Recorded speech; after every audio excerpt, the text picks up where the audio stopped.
Especially when the female ghosts gets inside your body. That one.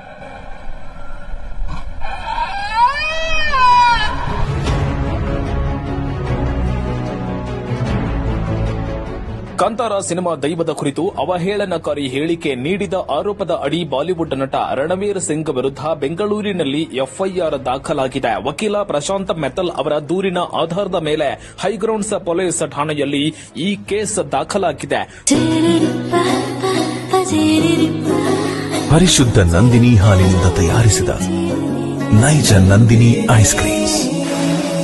ಗೋವಾದಲ್ಲಿ ನಡೆದ international film festival of India ಕಾರ್ಯಕ್ರಮದಲ್ಲಿ ರಣವೀರ್ ಸಿಂಗ್ ದೈವದ ಕುರಿತು ಅವಹೇಳನಕಾರಿ ಹೇಳಿಕೆ ನೀಡಿದ್ರು. ದೈವವನ್ನ ಫಿಮೇಲ್ ಘೋಸ್ಟ್ ಅಂತ ಅನುಕರಿಸಿ ನಟ ರಿಷಬ್ ಶೆಟ್ಟಿ ಅವರ ಮುಂದೆಯೇ ಅವಮಾನ ಮಾಡಿದ್ದರು ಎನ್ನಲಾಗಿದೆ. ಈ ಘಟನೆಗೆ ಸಾರ್ವಜನಿಕ ವಲಯದಲ್ಲಿ ವ್ಯಾಪಕ ವಿರೋಧ ವ್ಯಕ್ತವಾಗಿತ್ತು. ರಣವೀರ್ ಸಿಂಗ್ ವಿರುದ್ಧ ಭಾರತೀಯ ನ್ಯಾಯ ಸಂಹಿತೆಯ ಸೆಕ್ಷನ್ 196, 299 ಹಾಗೂ 302 ಅಡಿಯಲ್ಲಿ ಎಫ್ಐಆರ್ ದಾಖಲಿಸಲಾಗಿದೆ. ಈ ಪ್ರಕರಣಕ್ಕೆ ಸಂಬಂಧಿಸಿದಂತೆ ವಕೀಲ ಪ್ರಶಾಂತ್ ಮೆತ್ತಲ್ ಅವರು ಈ ಹಿಂದೆ ಹೈಗ್ರೌಂಡ್ಸ್ ಪೊಲೀಸರಿಗೆ ದೂರು ಕೊಟ್ಟಿದ್ರು. ಆದರೆ ಪೊಲೀಸರು ಎಫ್ಐಆರ್ ದಾಖಲಿಸಲು ನಿರಾಕರಿಸಿದ್ರು. ಬಳಿಕ ಪ್ರಶಾಂತ್ ಅವರು 1ನೇ ಎಸಿಜೆಎಂ ನ್ಯಾಯಾಲಯದ ಮೊರೆ ಹೋಗಿದ್ರು. ನ್ಯಾಯಾಲಯದ ಆದೇಶದ ಮೇರೆಗೆ ಇದೀಗ ಹೈಗ್ರೌಂಡ್ಸ್ ಪೊಲೀಸ್ ಠಾಣೆಯಲ್ಲಿ ರಣವೀರ್ ಸಿಂಗ್ ವಿರುದ್ಧ ಎಫ್ಐಆರ್ ದಾಖಲಾಗಿದೆ. Especially when the female ghosts gets inside your body. That one.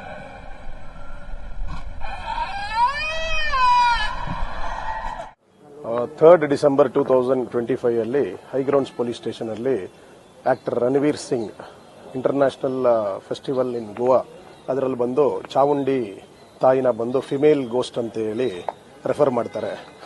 ಅದು it has wounded not only mine, millions of Hindu religious people. So ಅದರಿಂದಾಗಿ it's an offence under section 196, Section 299 and Section 302 of Bharatiya Nyaya Sanhita. So police ಅವರು High Grounds police station ಅವರು FIR register ಮಾಡಿಲ್ಲ. ಇದರ ಮೇಲೆ subsequently 11th and 5th commissioner of police ಮತ್ತೆ DCP ಅವರಿಗೆ directions ಕೊಡೋಕ್ಕೆ complaint ಮಾಡಿದ್ದೆ, ಅದನ್ನಾನು ಆಗಿಲ್ಲ.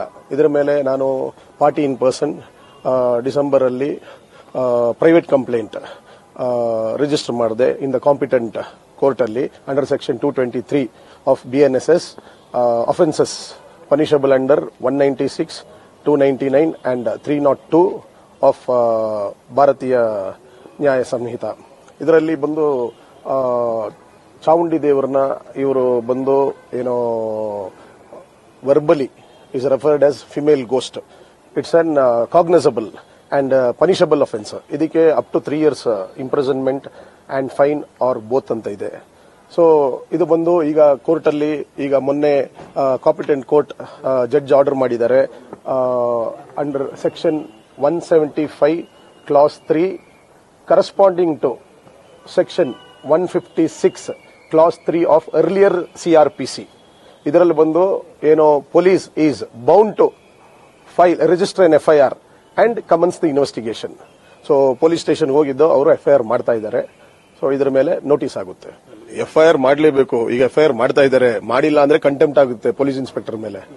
FIR they have to compulsorily register in FIR and commence investigation. Late ಮಾಡೋದು ನೀವು ಅವ್ರಿಗೆ ಕೇಳಬೇಕು. ಯಾಕೆಂದ್ರೆ ನೋಡಿ, ಎಲ್ಲಾ ಪೊಲೀಸ್ ಆಫೀಸರ್ ಬಗ್ಗೆ ಹೇಳ್ತಾ ಇಲ್ಲ. ಕೆಲವು ಪೊಲೀಸ್ ಆಫೀಸರ್ಸ್ ಬರೀ ಈ ರಾಜಕಾರಣಿಗಳಿಗೆ ಬಕೆಟ್ ಹಿಡ್ಕೊಂಡು ಬರೀ ವಿಐಪಿ ಡ್ಯೂಟಿ ಮಾಡ್ಕೊಂಡು ಇರ್ತಾರೆ. ಕಾನೂನು ಪ್ರಕಾರ ಕೆಲಸ ಮಾಡೋರು ಬಹಳ ಕಡಿಮೆ. ಏನಕ್ಕೆ ಇನ್ನೂ ಲೇಟ್ ಮಾಡ್ತಾರೆ ಅನ್ನೋ ಏನು ಉದ್ದೇಶ ಅನ್ನೋದನ್ನ ನೀವು ಅವ್ರಿಗೆ ಕೇಳಬೇಕು. ಬಟ್ ಆದ್ರೆ ಇವರು ಕಂಪಲ್ಸರಿ ಎಫ್ಐಆರ್ ರಿಜಿಸ್ಟರ್ ಮಾಡಲೇಬೇಕು. ಇಲ್ಲ ಆದರೆ ಕಂಟೆಂಪ್ಟ್ ಆಫ್ ಕೋರ್ಟ್ ಆಗ್ತದೆ. ಇವರು ಇನ್ಸ್ಪೆಕ್ಟರ್ ಮೇಲೆ ಕಾನೂನು ರೀತಿ ಕ್ರಮ ಜರುಗಿಸಬೇಕಾಗುತ್ತೆ. ಟೈಮ್ ಬೌಂಡ್ ಬಂದು 8 ಏಪ್ರಿಲ್ ಹಾಕಿದ್ದಾರೆ. ಬಟ್ ಟೈಮ್ ಬೌಂಡ್ ಬಂದು ಕೋರ್ಟಿಗೆ, ಇವ್ರಿಗಲ್ಲ, ಯಾರಿಗೆ ಪೊಲೀಸ್ ಅವ್ರಿಗಲ್ಲ. ಯಾಕಂದ್ರೆ ಪೊಲೀಸ್ ಅವರಿಗೆ once they receive the communication immediately they have to register in FIR. ಏನು ಇವರು ಪೊಲೀಸ್ ಅವ್ರು ಏನ್ ತಿಳ್ಕೊತಾರೆ ಅಂದ್ರೆ 8ನೇ ತಾರೀಕುವರೆಗೂ ಟೈಮ್ ಇದೆಯಲ್ಲ ಅಂತ. 8ನೇ ತಾರೀಕುವರೆಗೂ ಕೋರ್ಟ್ಗೆ ಟೈಮ್ ಕೊಟ್ಟಿರೋದು. ದಟ್ ಎಫ್ಐಆರ್ ರಿಜಿಸ್ಟರ್ ಮಾಡಿ ಇನ್ವೆಸ್ಟಿಗೇಟ್ ಮಾಡಿ ಏನೋ ಕೋರ್ಟ್ಗೆ ಪ್ರೊಡ್ಯೂಸ್ ಮಾಡಿ ಅಂತ, ವಾಟ್ ಎವರ್ ರಿಪೋರ್ಟ್ ಕೋರ್ಟ್ಗೆ ಪ್ರೊಡ್ಯೂಸ್ ಮಾಡಿ ಅಂತ ಹೇಳಿ. ಸೊ ಅದರಿಂದಾಗಿ ಕಮ್ಯುನಿಕೇಶನ್ ಯಾವಾಗ ಆಗುತ್ತೆ ಇಲ್ಲಿ ಪೊಲೀಸ್ ಅವರಿಗೆ, ಅವ್ರು ಇಮಿಡಿಯೇಟ್ ಆಗಿ ರಿಜಿಸ್ಟರ್ ಮಾಡಬೇಕು.